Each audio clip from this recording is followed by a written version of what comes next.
The Sanderson sisters here at Mickey's Not So Scary. I believe last year it was only part Kitty. One, so this might be a newer show, even though I didn't get to see last year's show because Come on, Kitty. last year's show did not happen because Come on. it was a huge rainstorm and it just didn't Come on, happen. Kitty.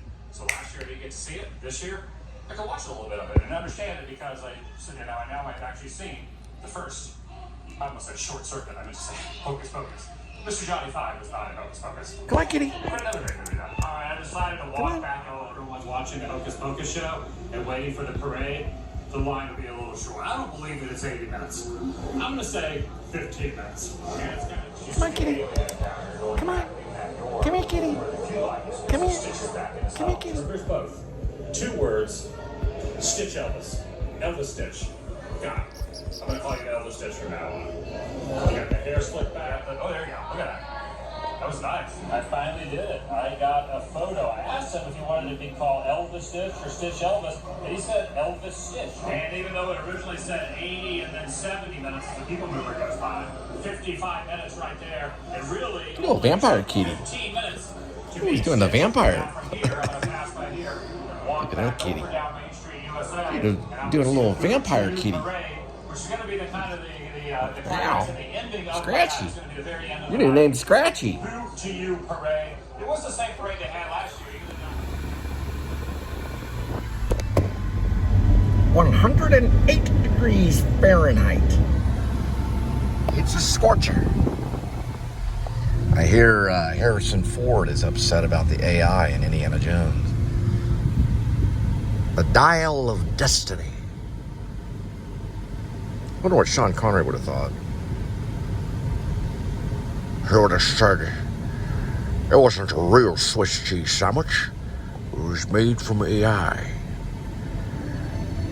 AI doesn't work well in here. You know, like bullets. Bullets don't work well in here. Sean Connery says that.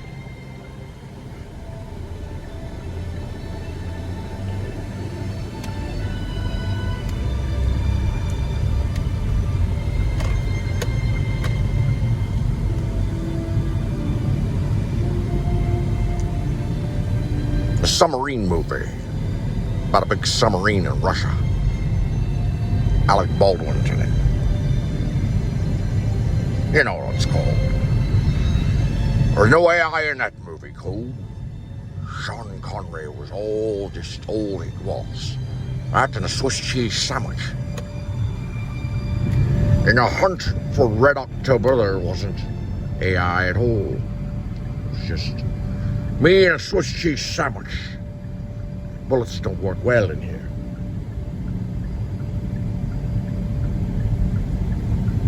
I don't know what Sean Connery would think about AI. Probably wouldn't like it very much. Anyway, right after Harrison Ford made a complaint about it, WGA went on strike along with the actors.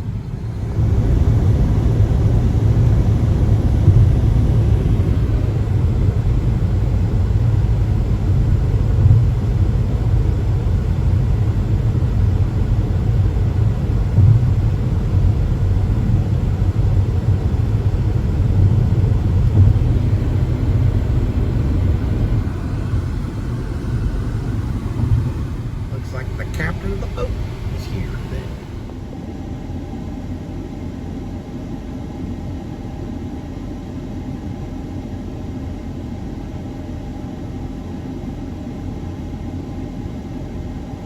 It looks like a racetrack. The more go, less dough. Yeah, that's right. So you get 1 free, and when you buy 2 of the monsters. And then it's just like Jurassic Park. Maybe we'll see a dinosaur. See? Jurassic Park.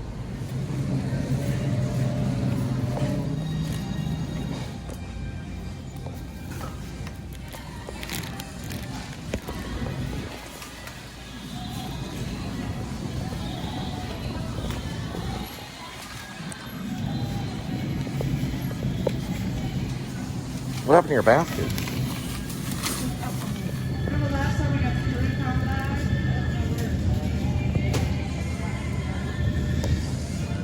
So what is it? It's like Red Lobster coconut shrimp bites? $8 or $7.48. Coconut shrimp bites with sweet chili sauce. Parmesan. Parmesan crusted. Oh, they got the Cheddar Bay biscuit cod or Parmesan.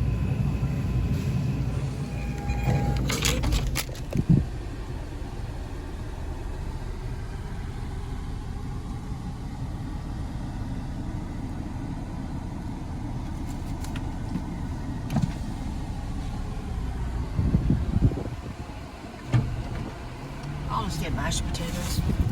Oh, mashed potatoes. Like we might be having mashed potatoes tonight.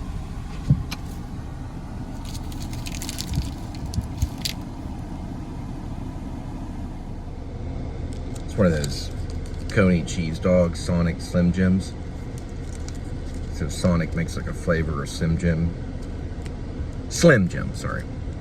Slim Jim.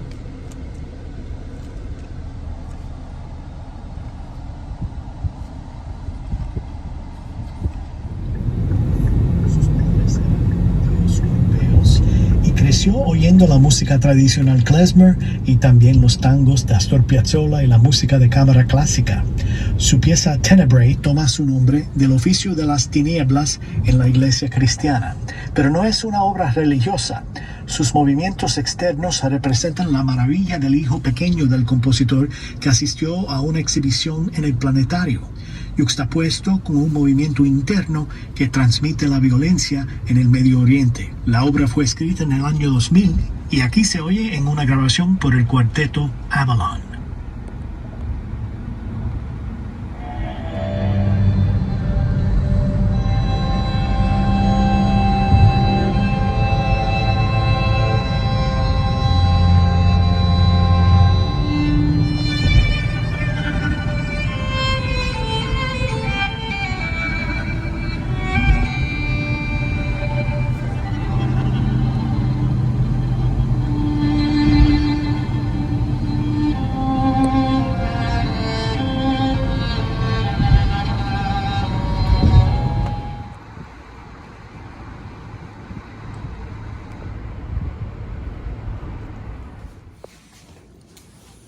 I guess that means I'm 7 days straight.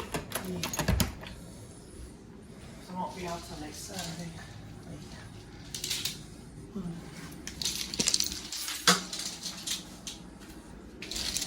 Hey, kitty, where you at? He's relaxing. You still here, silly goose? Daddy's not supposed to leave you there. There he is. How you doing, kitty? Did you see any ghosts? No response? Did you hear anything? Anything odd? Were you sitting around reading Turn of the Screw?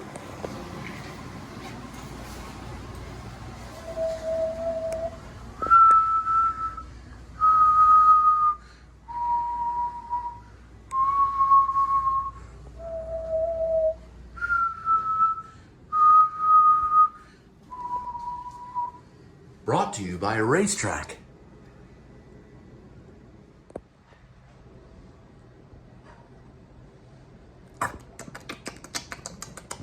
Racetrack.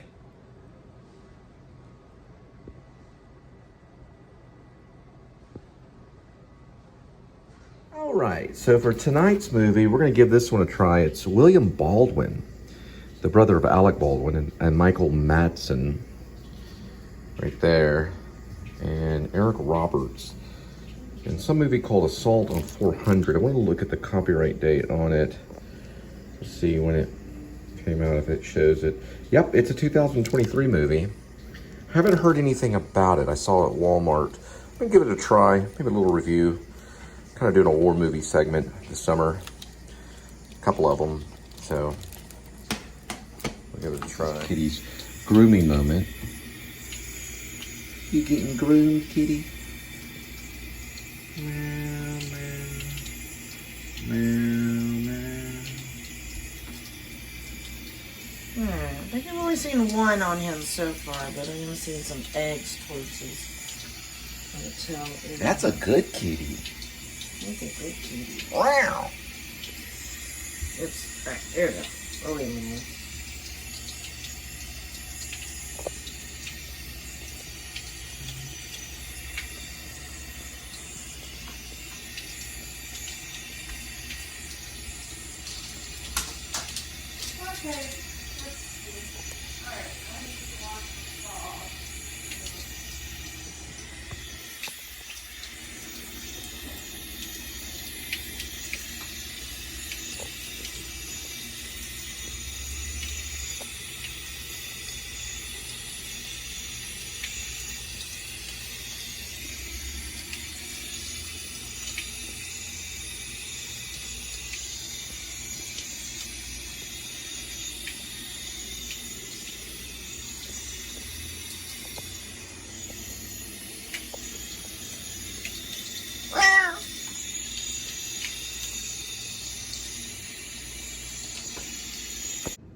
Loving you is the right thing to do. It's the first part of Go Your Own Way.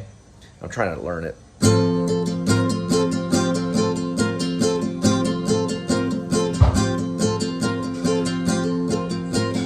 Loving you is the right thing to do. How can I? You know, it starts that part. What is tomorrow, the 14th? Oh, no, it's not the 14th.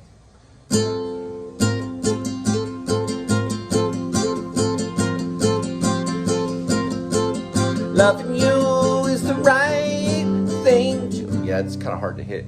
It's this one right here. Right. Yeah, it's right.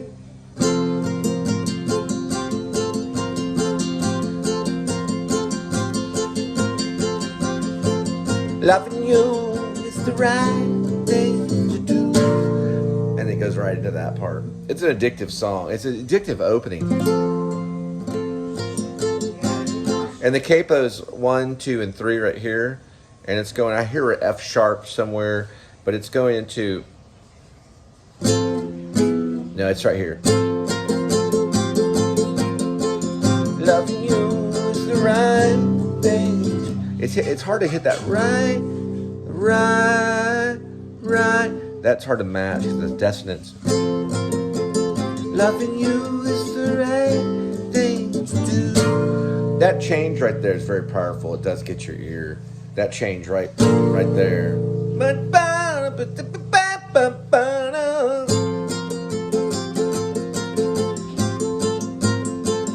Loving you is the right thing to do.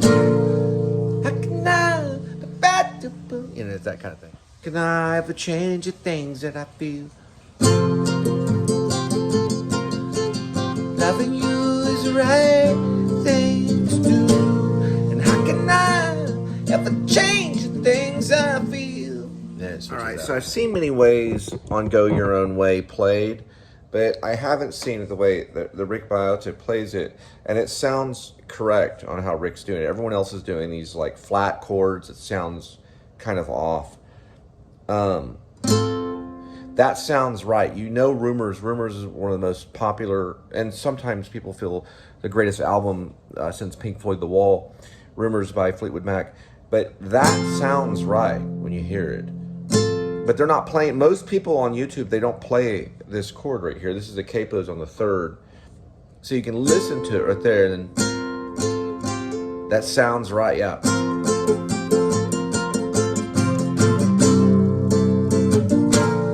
Yeah, you can hear that too. But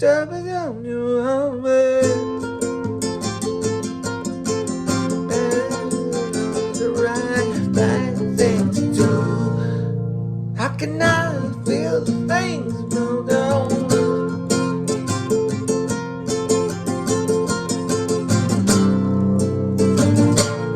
It's a great little change in chords there.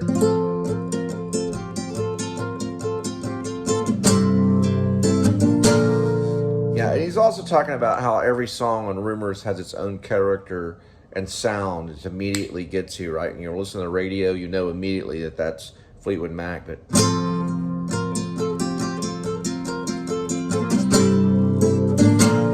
yeah, it's a great little change. You know, those kinds of songs are great, you know. Like, another example of taking the capo off is, you know, you got Bob Dylan's. You know, it's like these certain songs, you know, immediately, that's just like a woman right there. And then another one too is,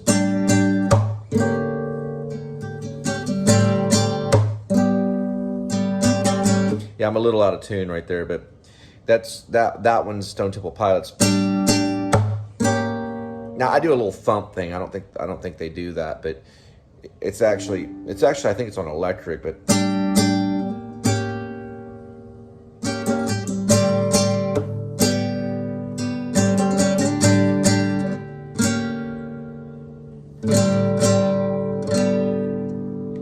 another one that also sticks out, these are just some certain songs, is I play it differently. I don't know how Kurt Cobain played it, but everyone knows that Come As You Are.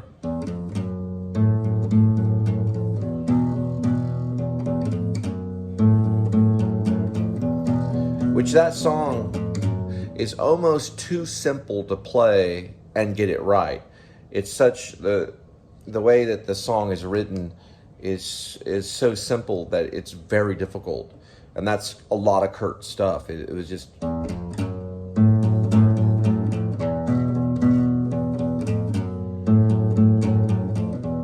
and it's now I'm probably playing that wrong, but that's a version that I was taught by a kid one time. Trying to think some other simple songs that that just kind of stick out.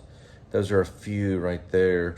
Another one I think that I used to practice a lot on warm-ups, because I always recommend warm-ups, which I do. I'm actually doing a warm-up in front of you, which I probably shouldn't do, but I should have done this before I picked up the guitar just a minute. I just pick it up and randomly start doing guitar lessons.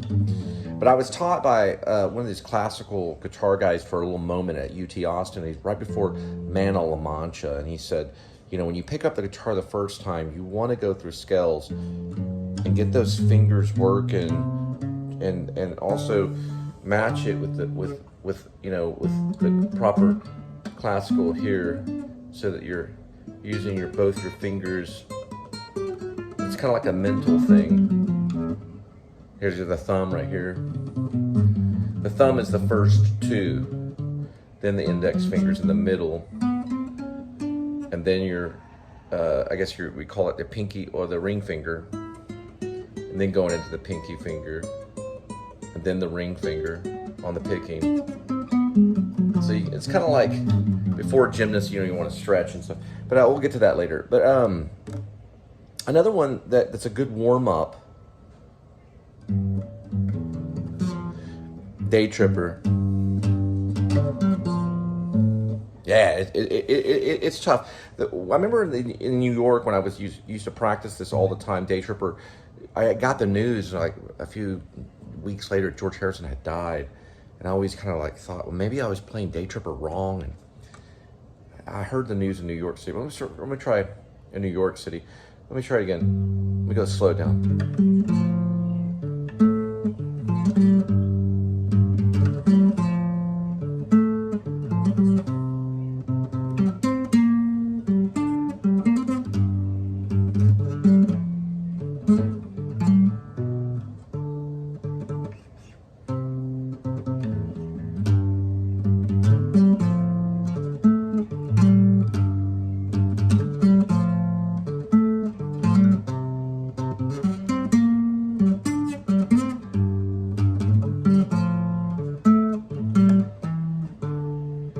There it is.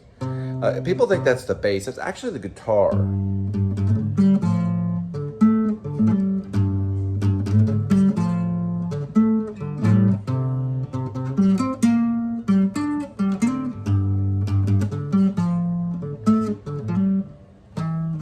There it is. So it's the easiest way. It's very economically. It's very economically done by George Harrison. It's. Dun, dun, dun, dun, dun, dun, dun, dun, dun.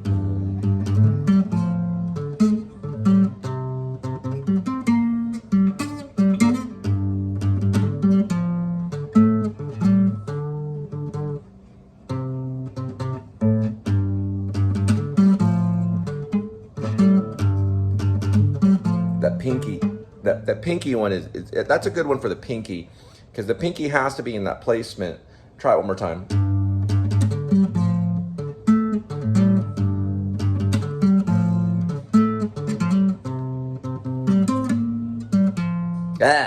And it's easy to mess up too. To play it live must have been really tough for him. He would have really had it down.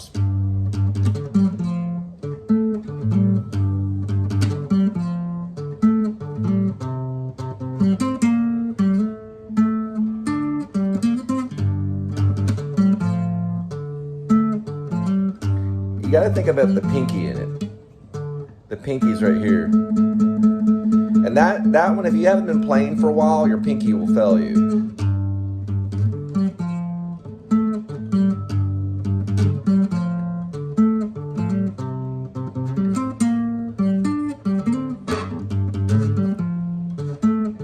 And that song, you feel the pain right here if you haven't been playing.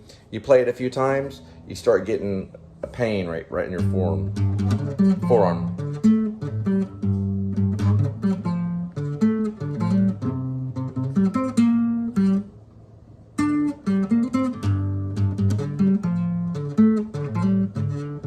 Anyway.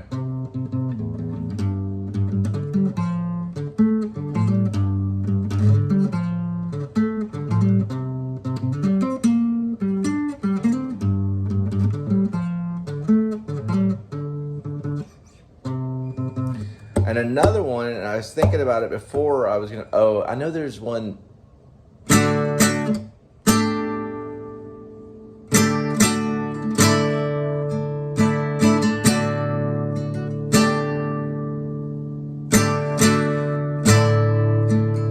She's a good girl. She had a thing about Elvis. And that's obviously an opener, Tom Petty, a song that when you hear.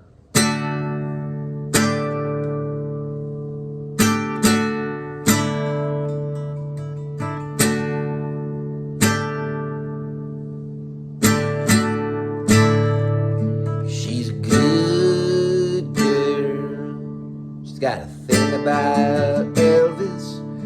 Bet you beep. Okay. Got that one. That one's a good one. I'm trying to think of another opener that when you hear it, you know for sure it's a certain song. There's a lot of them that I know. I really should do this Mellow Baby thing. Mellow Baby does this all the time, and she makes quite a bit of money doing it. I know I've learned some and forgot some openings. Trying to think of the Pink Floyd one. I don't really know. I can't think of any Pink Floyd one, but there was a song that I did, and it sounds like Pink Floyd.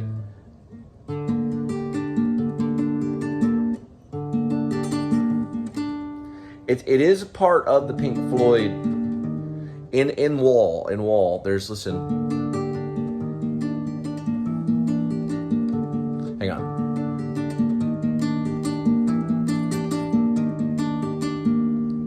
Dun, dun, dun, dun. But I accidentally came across it in the middle of a song that I was writing. It is from Pink Floyd, so it's from The Wall. And so I always get to that part, but I had to like kind of manipulate it a little bit. And that's probably what I'm playing, is a manipulated version of it. Let me see if I can even get back to it.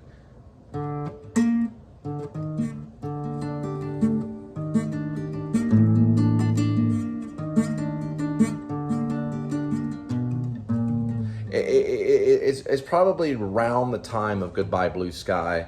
But anyway, I'll skip that one. That one I don't really know yet. I could probably learn it though. Oh, and of course, we're talking about songs that have an opening that you hear. We were starting with Rumors. And of course, the one that I used to tune my guitar to. Oh, messed it up there. Very easy to play. Usually this is the first song that you learn when you're playing the guitar. It was the first song I learned. This is the very first song I ever learned when I was playing the guitar. It was the only one that I could play for a while until I learned other songs.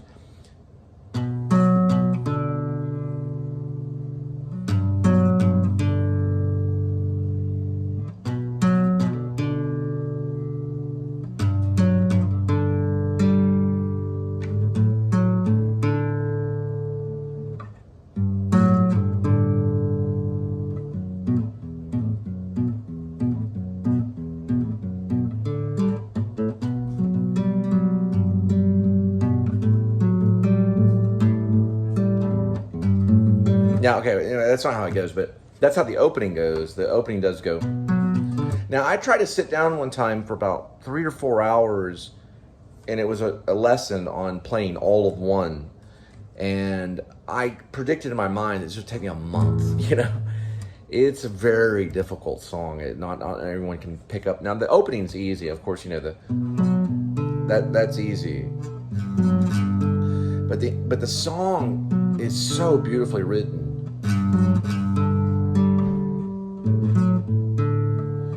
Now, another one that I learned recently, which is I'd have to go back, was the opening of Radiohead's.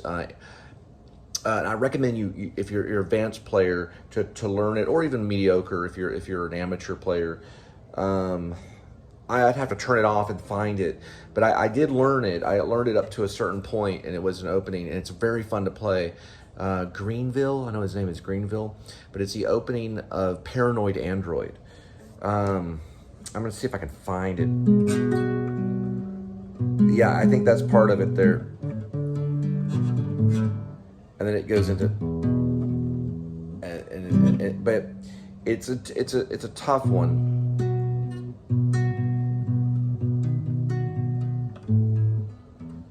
I had it going for a while.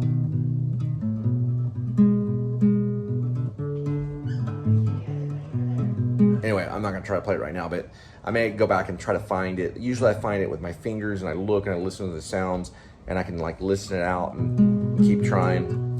But, and then I know it goes here. It's very, very, it's a lot of dissonance and a weird, and then there's another part, there's a little segment in it that I call the hoof chord. Hear it? I wrote a song to the opening of that. That's in it. That's in it, one of the transition parts of it, but it's...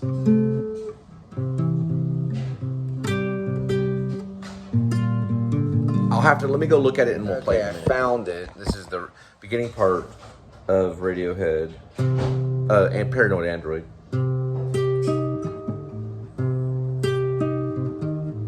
Hang on, it's a little difficult.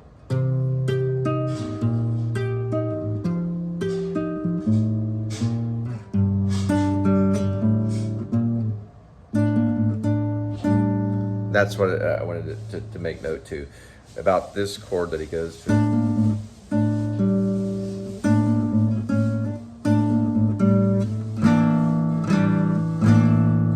Actually, that's the tricky part, is playing that chord and getting your fingers landed there.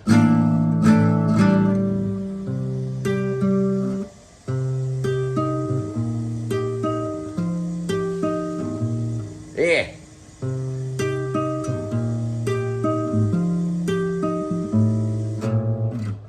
So cool. It's so cool. It makes you think, like, how do the guitar players come up with this story-like song that's so recognizable and you remember it even though you never even heard it before?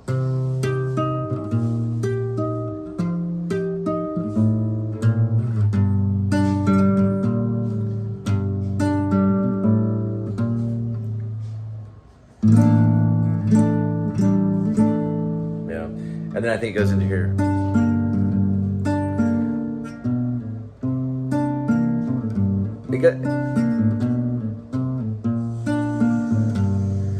Anyway, it goes back to it.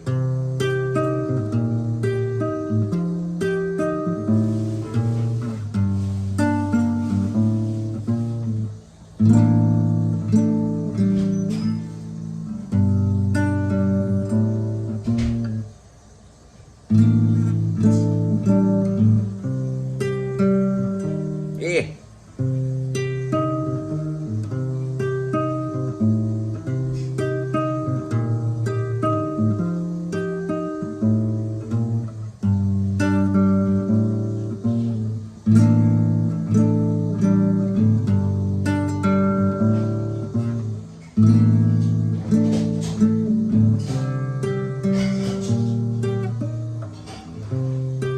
The placement on this song is very funky.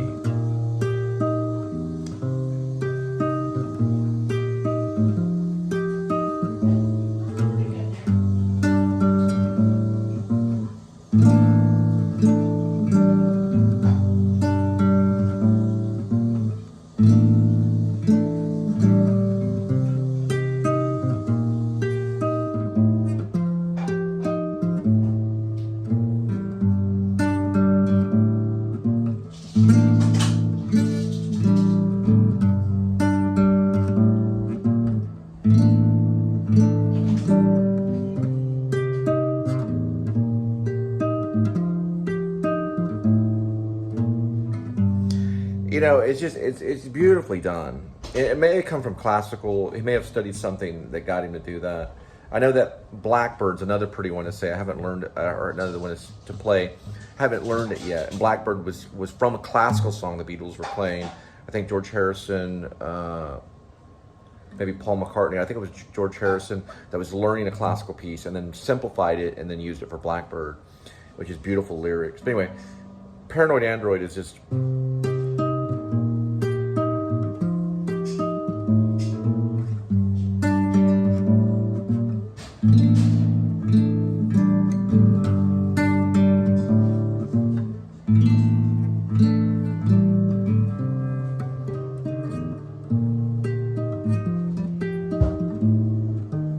Oops. It's very much want to hit this note right here, this, when it's actually the higher one. So that's why it's a brain teaser. It's a brain teaser opening. Because you want to do certain things with it, but you can't really listen to your fingers.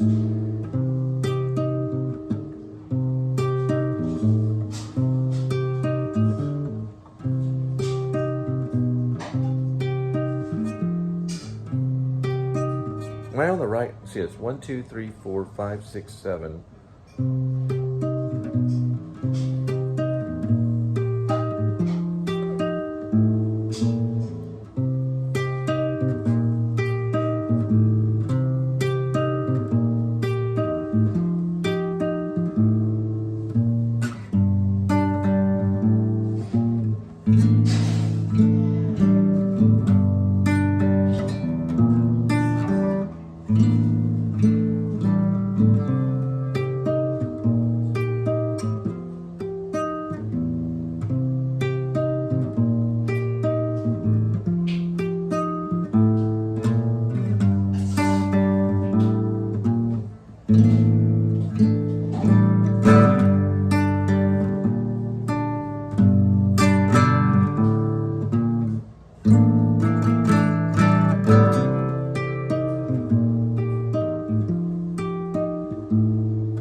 It's a cool song to play.